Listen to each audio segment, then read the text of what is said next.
भारत इस समय लगभग 4 ट्रिलियन डॉलर की इकॉनमी बन चुका है और 3 सालों में 5 ट्रिलियन डॉलर की इकॉनमी भी बन जाएगा और फिर वहां से भारत की रियल ग्रोथ जर्नी की शुरुआत होगी, जब हर साल भारत की जीडीपी तेजी से बढ़ेगी और 2047 तक भारत 55 ट्रिलियन डॉलर इकॉनमी और एक हाई इनकम कंट्री बनेगा। ऐसा कहना है आईएमएफ के एग्जीक्यूटिव डायरेक्टर का। अब भारत ये टारगेट कैसे हासिल करेगा, आइए जानते हैं। तो नमस्कार दोस्तों, स्वागत करते हैं आपका चार्जिंग पॉइंट हिंदी में। दोस्तों, मैं ऐसे ही इंफॉर्मेटिव वीडियोस बनाता हूं, तो अगर आपको इंफॉर्मेशनल वीडियोस देखना पसंद है तो आप इस चैनल को सब्सक्राइब कीजिए, क्योंकि इससे मुझे बहुत ही सपोर्ट मिलेगा। भारत इस समय वर्ल्ड की 5th लार्जेस्ट इकॉनमी है। पिछले 2 सालों से भारत वर्ल्ड की फास्टेस्ट ग्रोइंग मेजर इकॉनमी बना हुआ है और इस साल भी भारत वर्ल्ड की फास्टेस्ट ग्रोइंग मेजर इकॉनमी रहने वाला है।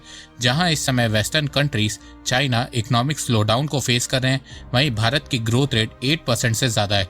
तो इसी चीज को देखते हुए कहा जा रहा है कि अगर भारत 2047 तक 8% से ग्रो करता है तो वो 55 ट्रिलियन डॉलर की इकॉनमी बन जाएगा। पर ये इतनी आसानी से नहीं होने वाला है। भारत को 55 ट्रिलियन डॉलर इकॉनमी बनने के लिए 3 चीजों को बैलेंस करना होगा: ग्रोथ रेट, इन्फ्लेशन और रूपी depreciation against US dollar. Bharat को 2047 तक कोशिश करनी होगी कि उसकी एवरेज ग्रोथ रेट 8% हो, इन्फ्लेशन 5% हो और रूपी डेप्रिसिएशन अगेंस्ट यूएस डॉलर 1% हो। तब जाके भारत 55 ट्रिलियन डॉलर की इकॉनमी बनेगा। अब आप बोलोगे कि इसको सिंपल तरीके से बताओ, तो देखो, आईएमएफ के एग्जीक्यूटिव डायरेक्टर ने कहा है कि अगर भारत 8% से ग्रो करता है, इन्फ्लेशन भारत में 5% रहती है और रूपी हर साल सिर्फ 1% डॉलर के अगेंस्ट कमजोर होता है, तो उस केस में हर 6 साल में भारत की जीडीपी डबल होगी। आईएमएफ ने बताया कि 2023 में भारत की जीडीपी 3.25 ट्रिलियन डॉलर थी। 2047 तक के लिए भारत के पास 24 साल है और इस 24 साल में भारत की जीडीपी 4 बार डबल होगी, जिसके चलते भारत 2047 तक 52 ट्रिलियन डॉलर की इकॉनमी बन जाएगा। पर उसके लिए भारत को अगले 24 साल इन्हीं कंडीशन के साथ चलना होगा। आईएमएफ ने कहा है कि जापान ने 1970 से 1995 के बीच ऐसा किया था। 1970 में जापान की जीडीपी 215 बिलियन डॉलर थी। 1995 में ये बढ़ के 5.1 ट्रिलियन डॉलर हो गई थी। 25 साल में जापान की जीडीपी 25 गुना बढ़ी थी। साथ में जापान की पर कैपिटा भी 25 सालों में 2100 डॉलर से बढ़ के 44,000 डॉलर हो गई थी। तो भारत को यहाँ पे चाइना की जगह जापान से सीखना होगा। अब आते हैं रियलिटी पे कि क्या भारत ये कर पाएगा। तो सबसे पहले बात करते हैं ग्रोथ रेट की। तो देखो, रियलिटी ये है कि भारत आज तक किसी भी डेकेड में 8% तो छोड़ो 7% से भी ग्रो नहीं कर पाया है। 1990 से 2000 तक भारत की एवरेज ग्रोथ रेट 5.7% थी। 2000 से 2010 तक 6.3% थी। 2010 से 2020 तक 6.6% थी। तो 6% की ग्रोथ रेट से अब भारत का कुछ नहीं होने वाला है। भारत को आने वाले 20 साल कम से कम 8 से 10% के बीच ग्रो करना ही पड़ेगा। अगर भारत 6% से ग्रो करता है तो वो 5 ट्रिलियन डॉलर की इकॉनमी 2029 में बनेगा और 10 ट्रिलियन डॉलर की इकॉनमी 2040 में बनेगा। वहीं अगर भारत 7 से 8% के बीच ग्रो करता है तो 2027 में 5 ट्रिलियन डॉलर की इकॉनमी बनेगा, 2033 में 10 ट्रिलियन डॉलर की इकॉनमी बनेगा और 2047 तक 30 ट्रिलियन डॉलर की इकॉनमी होगा। भारत के लिए ये टारगेट अचीवेबल है। पर अगर भारत को 8% से ऊपर ग्रोथ रेट को मेंटेन करना है तो उसके लिए भारत सरकार को हर साल देश का कैपिटल एक्सपेंडिचर तेजी से बढ़ाना होगा। मतलब भारत सरकार को साल दर साल देश में ज्यादा पैसा इन्वेस्ट करना होगा। साथ में भारत को कोशिश करनी होगी कि देश में प्राइवेट इन्वेस्टमेंट भी बढ़े।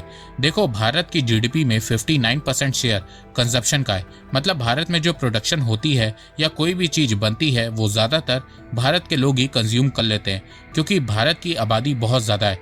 इसीलिए भारत को कंजप्शन बेस्ड इकोनॉमी कहा जाता है। तो जहां भारत की जीडीपी में 59% शेयर कंजप्शन का है, वहीं 27% शेयर इन्वेस्टमेंट का है।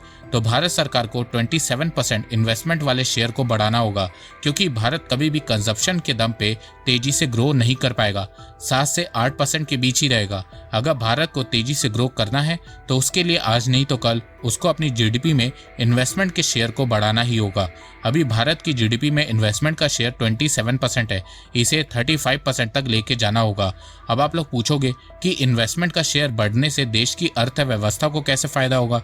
तो देखो, इन्वेस्टमेंट का शेयर बढ़ने से देश में इंफ्रास्ट्रक्चर स्ट्रांग होगा, मैन्युफैक्चरिंग बढ़ेगी, बहुत सारी नौकरियां पैदा होंगी, लोग गरीबी से बाहर आएंगे, उनके पास पहले के मुकाबले ज्यादा पैसा आएगा, उससे वो ज्यादा सामान खरीदेंगे, इससे प्रोडक्ट की डिमांड बढ़ेगी, फिर उससे और ज्यादा प्रोडक्ट मैन्युफैक्चर होंगे, उससे कंपनीज को फायदा होगा, वो और मैन्युफैक्चरिंग यूनिट खोलेंगे और फिर उससे और नौकरियां पैदा होंगी, फिर और लोग गरीबी से बाहर आएंगे और ये चीज एक साइकिल की तरह काम करेगी।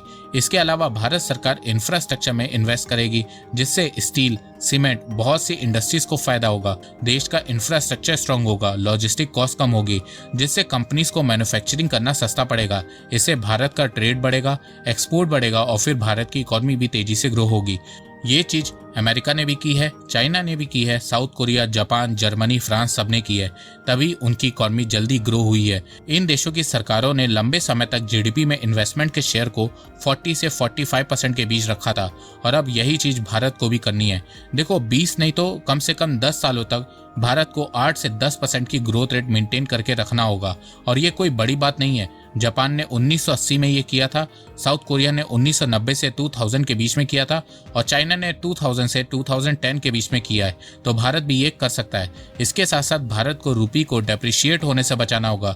रूपी हर साल 2 से 3% डेप्रिशिएट हो रहा है, उसे रोकना होगा, वरना रूपी के टर्म में तो इंडिया की जीडीपी बढ़ती रहेगी पर डॉलर्स में उतना डिफरेंस नजर नहीं आएगा। चाइना सालों से अपनी करेंसी को डॉलर के अगेंस्ट मेंटेन करके रखा हुआ है, जिससे उसकी करेंसी की वैल्यू भी ग्लोबल मार्केट में इंक्रीज हो रही है, साथ में उसकी जीडीपी भी बढ़ रही है। तो भारत को करेंसी को कैसे कंट्रोल में रखना है वो चाइना से सीखना होगा। इसके साथ साथ भारत को चाइना से इन्फ्लेशन कैसे कंट्रोल में किया जाता है वो भी सीखना होगा। चाइना में सालों से इन्फ्लेशन 2 से 4% के बीच ही है, तो भारत को भी ये मेंटेन करके रखना होगा। इसके साथ साथ भारत को अनएम्प्लॉयमेंट को कम करना होगा। अगर भारत आने वाले समय में अपनी वर्किंग एज पॉपुलेशन के लिए इनफ जॉब क्रिएट नहीं कर पाता है तो यही पॉपुलेशन भारत के लिए लायबिलिटी हो जाएगी। मतलब अगर भारत के यूथ को जॉब्स ही नहीं मिलेगी तो यही यूथ भारत के लिए लायबिलिटी मतलब कि बोझ बन जाएगी। भारत में जिस हिसाब से आबादी बढ़ रही है उस हिसाब से नौकरियां नहीं बढ़ रही हैं। जहां 5-6 साल पहले हम 120 करोड़ थे, वहीं अब हम लोग 140 करोड़ से ज्यादा हो गए हैं। तो भारत सरकार को अनएम्प्लॉयमेंट कम करने के लिए मैन्युफैक्चरिंग सेक्टर पे इन्वेस्ट करना होगा। मैन्युफैक्चरिंग सेक्टर से बहुत ज्यादा नौकरियां जनरेट होती हैं, देश का एक्सपोर्ट बढ़ता है, लोगों की इनकम भी बढ़ती है, साथ में देश की अर्थव्यवस्था बढ़ती है। चाइना ने भी अपने यहाँ बेरोजगारी कम करने के लिए मैन्युफैक्चरिंग सेक्टर को बढ़ाने में ध्यान दिया है। भारत एग्रीकल्चर और सर्विस सेक्टर में बहुत अच्छा है, पर मैन्युफैक्चरिंग सेक्टर में भारत अभी भी बहुत वीक है। तो भारत सरकार को मैन्युफैक्चरिंग सेक्टर पे फोकस करना होगा। इसके अलावा बेरोजगारी कम करने के लिए भारत सरकार को इंफ्रास्ट्रक्चर में इन्वेस्ट करना होगा। इंफ्रास्ट्रक्चर में इन्वेस्ट करने से देश में बहुत सी एम्प्लॉयमेंट जनरेट होती है, लोगों को नौकरियां मिलती हैं, स्मॉल और मीडियम बिजनेसेस को फायदा पहुंचता है, साथ में देश की डेवलपमेंट भी होती है। अब आप में से कुछ लोग बोलेंगे कि भारत 24 सालों तक 8% से ग्रो नहीं कर पाएगा, तो देखो 24 साल नहीं, कम से कम 10 साल तो करे, पर अभी करे, क्योंकि ये डेकेड ही भारत का फ्यूचर डिसाइड करेगा। तो दोस्तों, आपको ये वीडियो कैसा लगा आप अपनी राय मुझे कमेंट सेक्शन में बताइए। तो अब तक के लिए बस इतना ही। धन्यवाद। जय हिंद, जय भारत।